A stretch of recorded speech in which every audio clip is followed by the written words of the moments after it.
Hi, welcome to the movie review guys. இன்னைக்கு நம்ம என்ன படம் பார்க்க போறோம்னா சூரிய ரிப்போர்ட்டர். சூரிய ரிப்போர்ட்டர்ல ஃபர்ஸ்ட் அந்த ரிவ்யூ பண்றதுக்கு நம்ம கூட வந்திருக்கிற பர்சன் பாத்தீங்கன்னா மிஸ்டர் அபிஷேக். இல்ல டக்ளஸ் இருக்கீங்க. நல்லா இருக்கு. சூரிய ரிப்போர்ட்டர் படம் பாத்தீங்களா? பாத்து. சூரிய ரிப்போர்ட்டர்ல சூர்யாவோட ஆக்டிங் பத்தி நீங்க ஏதாவது சொல்ல முடியுமா? சூர்யா பத்தி நம்ம ஒன்றும் புதுசா சொல்ல போறது கிடையாது. நம்ம நேருக்கு நேர் காலத்துல இருந்து சூர்யாவோட ஆக்டிங் பார்த்துருந்தோம். நீங்க ஒரு எக்ஸாம்பிளுக்கே எடுத்துக்கிட்டாலும் இந்த நந்தா, பிதா மகன், இந்த மாதிரி படத்துல எல்லாம் ஒரு ஆக்டிங்க பிச்சு உதறி இருக்கு. ஆமா கண்டிப்பா. ஆக்சுவலா பிதா மகன்லாம் பாத்தீங்கன்னா நேஷனல் அவார்டு இந்த மாதிரி நிறைய படம் அவார்டு வின் பண்ண ஒரு படம். ஆக்சுவலா பாத்தீங்கன்னா ரீசெண்டா பாத்தீங்கன்னா நேஷனல் அவார்டு கிடைச்சிருக்கு சூரிய ரிப்போர்ட்டர். அதனால தான் நம்ம அந்த டாபிக் நம்ம பேசிட்டு இருக்கோம். அது ஒரு உண்மையான கதையை தழுவி எடுத்ததுனால அதுக்கு கண்டிப்பா பாரபட்சமே இல்லாம சூர்யா நடிச்சதுல எந்த விதமான தப்பும் இல்லை. அதே மாதிரி அது மக்களால ஏத்துக்கிற முடியுது. ஓகே, இந்த படத்தோட ஹீரோயின் பத்தி பேசுனா மிஸ் அபர்ணா பாலமுரளி. ஸோ இவங்களை பத்தி பாத்தீங்கன்னா ஆக்சுவலா எல்லாரும் வந்து ஸ்டார்டிங் பீரியட்ல வந்து என்ன பேசிட்டு இருந்தாங்கன்னு பாத்தீங்கன்னா இந்த கேரக்டருக்கு இந்த பொண்ணா செட் ஆகுமா அப்படின்னு பேசிட்டு இருக்காங்க. ஆனா சூரிய படம் பார்த்ததுக்கு அப்புறம் ஓகே இந்த கேரக்டருக்கு இந்த பொண்ணு தான் சூட் ஆகும். நீங்க பாத்தீங்கன்னா அந்த கேரக்டர் பாத்தீங்கன்னா ரொம்ப எலகெண்டா இருக்கும். செப்பரேட் பேஸ் ஒய்ஃப்னா இப்படி கூட இருப்பாங்களா அப்படின்ற ஒரு இம்பாக்ட் கிரியேட் பண்ண ஒரு கேரக்டர். இந்த மாதிரியான ஒரு விஷயம் நம்ம சூரிய ரிப்போர்ட்டர்ல தான் புதுசா பார்க்கறோம்னு கிடையாது. இதுக்கு முன்னாடி மயக்க மன்னலையும் யாமினின்ற கேரக்டர் அதே மாதிரி பேசப்பட்டது. அதே மாதிரி தான் இருக்கும். அதே மாதிரி இந்த படத்தோட டைரக்டர் பத்தி நம்ம முக்கியமா பேசியே ஆகணும். சுதா பொங்கக்காரா.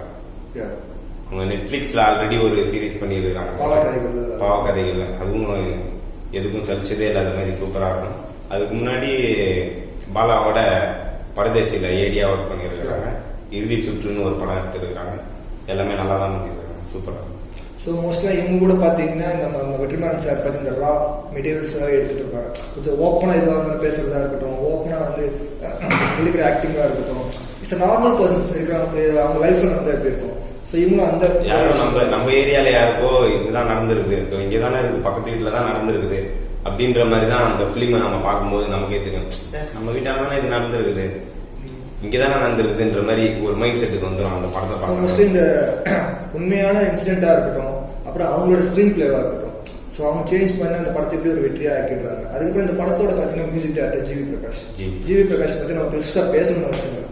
அவரோட லைஃப் பிகினிங் எங்க ஸ்டார்ட் ஆயிடுச்சு, சிக்கு புக்கு ரயில்வே ஸ்டார்ட் ஆகி இப்போ வரைக்கும் தவிர்க்க முடியாத சினிமா இண்டஸ்ட்ரியிலேயே இப்போ வரைக்கும் நிலைச்சு நின்றுட்டு இருக்க மியூசிக் டைரக்டர்ஸ்ல பார்த்தீங்கன்னா ஜிவி பிரகாஷ் ஒன்று பிளஸ் ட்ரெண்டிங்கான ஒரு பர்சன். அவர் ட்ரெண்டிங்கான பர்சன் ஆனதுக்காக ஒரு ஹீரோ ஆகிட்டாரு.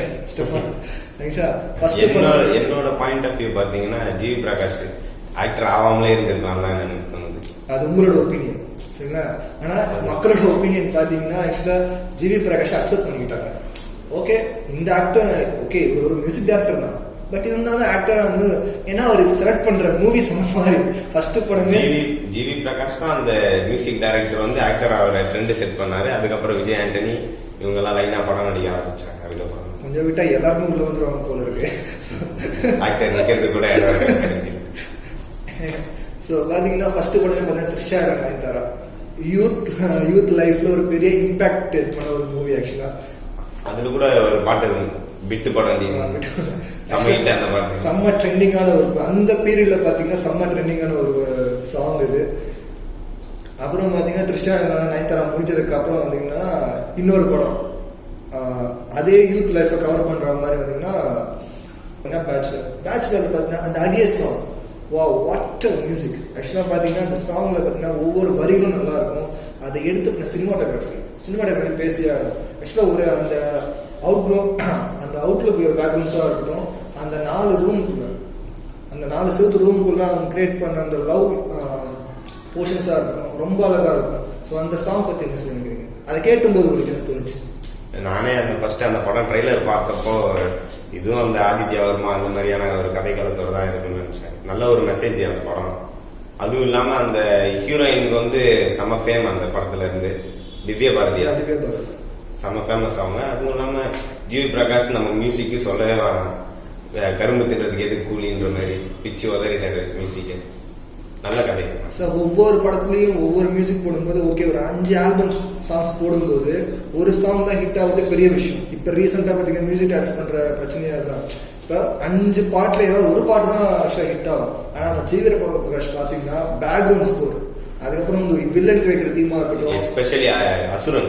அசுரன் வாவ் வா அசுர வா அந்த சாங்லாம் கேட்கும்போது கூஸ் பம்ஸ். ஆக்சுவலி அசுரன் படத்துல தியேட்டர்ல கேட்கும்போது நார்மலா சிவசாமி கேரக்டர் ஓகே, அடிச்சாலும் வாங்கிப்பாரு, என்ன பண்ணாலும் தாழ்மையா போற ஒரு கேரக்டர். திடீர்னு தான் பையன் மேல கை வச்ச உடனே அந்த அவரோட கோபமும் அந்த பேக்ரவுண்ட் ஸ்கோரும் வரும்போது கூஸ் பம்ஸ். ஆக்சுவலா எல்லாரும் கேட்டுட்டாங்க. ஸோ அப்படி பார்த்தீங்கன்னா ஆக்சுவலாக நம்ம எங்கே ஸ்டார்ட் பண்ணோம், சூரரை ரிப்போர்ட்டில் ஸ்டார்ட் பண்ணி இப்போ அசுரன் வரைக்கும் முடிச்சிருக்கோம். ஸோ அசுரன் படத்தைப்படி ஒரு விஷயம், அசுரன் படத்தை இந்த பாடம் பார்க்கும்போது ஓகே இந்த விஷயம் எனக்கு ரொம்ப அட்ராக்ட் பண்ணுச்சு. ஓகே நீங்கள் நம்பலனாலும் அதான் நெசம்.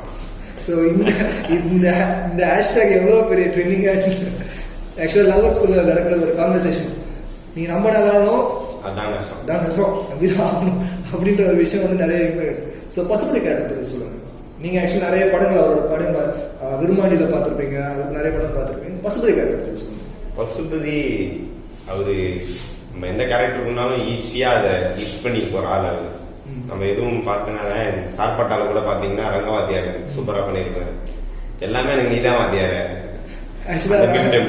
ரொம்ப ஃபேமஸ் ஆச்சு. அதுவும் பார்த்து ரங்கவாத்தியார் விஷயம் பாத்தீங்கன்னா ஒண்ணுன்னா ஒரு கேரக்டர் மட்டும் கிடையாது, அவரோட ஃபேஸ் ரியாக்ஷன்ஸ் பாத்தீங்கன்னா எனக்கு நமக்கு கோபமும் வரும், அவர் ஃபேஸ் ரியாக்ஷன் பண்ண கோபம் வரும், திடீர்னு சிரிப்பும் வந்துடும். அதை கண்ட்ரோல் பண்ண சென்னை எப்படி இருந்தது, அவங்க பேசுற ஸ்லாங்லாம் எப்படி இருந்ததுன்னு ரங்கவாத்தியார் கேரக்டர் பார்த்தா தெரிஞ்சிடும். ஆக்சுவலா அவர் ஜெயிலுக்கு போயிட்டு வருவாரு, ஜெயில் போயிட்டு வெளியே வந்தோடனே கபிலன் வந்து கொஞ்சம் வெயிட் போட்டு பார்த்துட்டு இருப்பாரு. அவரோட ஃபேஸ் ரியாக்ஷன் பார்த்தீங்கன்னா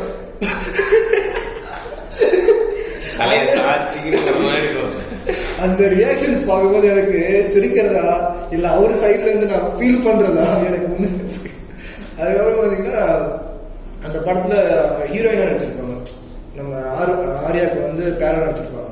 அவங்க பேர் ஆக்சுவலா எனக்கு ஒர்க்கு மறந்துடுச்சு, எனக்கு பேர் மறந்துடுச்சு. ஸோ அவங்களோட ஆக்டிங் பாத்தீங்கன்னா பாரஞ்சித் மூவிஸ்ல பாத்தீங்கன்னா அந்த படத்துல டைலாக் டாப் நாச்சா எழுதி இருப்பாங்க. நீ எதனா எந்த கேரக்டர் சொன்னாலும் அந்த கேரக்டர் ஃபேமஸா ஒரு டைலாக் இருக்கும். இப்போ அந்த ஹீரோயின் வந்துட்டான் பாரு, என் தாலியை கொத்தா அத்துன்னு போறதுக்கு, அந்த மாதிரி ஒவ்வொரு ஆளுக்குன்னு ஒரு டைலாக் ஒரு பாயிண்டா பெஞ்ச்மா இருக்காரு. அந்த படத்துல ஒவ்வொரு கேரக்டருக்கும் எலகெண்ட் காமிச்சிருப்பாரு பாரஞ்சித். பாத்தீங்கன்னா இந்த வேம்புலியா இருக்கட்டும், டான்சிங் மாஸா இருக்கட்டும். ஆக்சுவலா வந்து இங்க பாத்தீங்கன்னா ரங்கவாதியார் கூட வந்து ஒரு சாமியார் இருக்கிறான், அவர் மச்சான் நினைக்கிறேன். அதான் வந்துட்டா அவன் தலை எடுத்து வந்து வீடா அப்படின்ட்டு அவரோட கேரக்டர்ஸும் இருக்குது.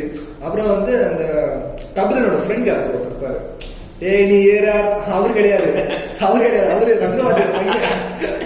இவர் வந்து இன்னொருத்தர் இருப்பார் கூட சைல்டு விட்டா, நீ ஏறி இறங்கடா கபிலா, இது நம்ம ஆட்டம். ஸோ அந்த ஒரு கேரக்டர் பார்த்தீங்கன்னா எப்பவுமே நம்ம ஃப்ரெண்டுன்னு ஒருத்தர் நம்ம கூட இருக்கு, நம்ம சப்போர்ட் மோட்டிவேட் பண்ணிட்டே இருக்கணும்ன்றத அந்த படத்தை நல்லா காமிச்சிருப்பாங்க. ஸோ இந்த மாதிரி ஒரு விஷயங்கள்லாம் நம்ம வந்து கற்றுக்கணும், தெரிஞ்சுக்கணும், நம்ம மற்றவங்க போய் சொல்லணும். ஸோ இதை பற்றி இன்னும் இந்த மாதிரி இன்ட்ரெஸ்டிங்கான டாபிக் நம்ம அடுத்த வீடியோவில் பார்க்கலாம். சரியா? Okay, the signing off Balaji. Okay Abhi, அடுத்த வீடியோவில் நம்ம